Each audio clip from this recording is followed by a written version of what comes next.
Je voyais apparaître régulièrement ce nom de carton-pierre. C'est une technique qui a été perdue à peu près au début du XXe siècle. Un des intérêts de cette matière, c'était partir de matériaux pauvres et simples à trouver, en l'occurrence nos chutes de papier. Je le retranscris à la main par des centaines de petits dessins qui sont vraiment le fondement de notre métier d'architecte, une vision, un rêve. Je voulais travailler sur un vrai hommage au motif rail de Suzanne Lalique, avec un motif géométrique fort, mais qui est de la volumétrie et qui puisse choper la lumière naturelle et artificielle et habiller les murs d'une façon très surprenante.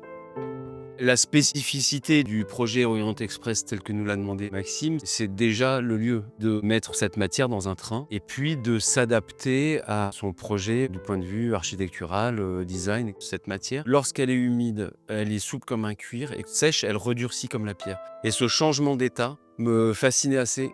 Tout est dans la transformation de la matière.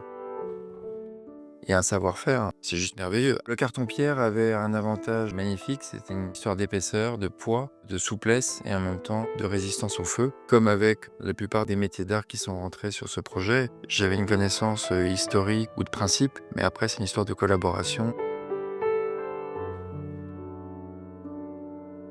C'est l'Orient Express rendu contemporain, mais dans la même démarche que le train de l'époque, à savoir vraiment cette collaboration avec des artisans et des savoir-faire particuliers.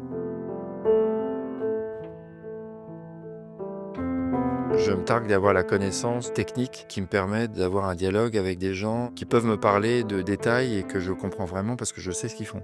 Le côté chef d'orchestre fait partie de notre travail et c'est ma philosophie de pratique de ce métier.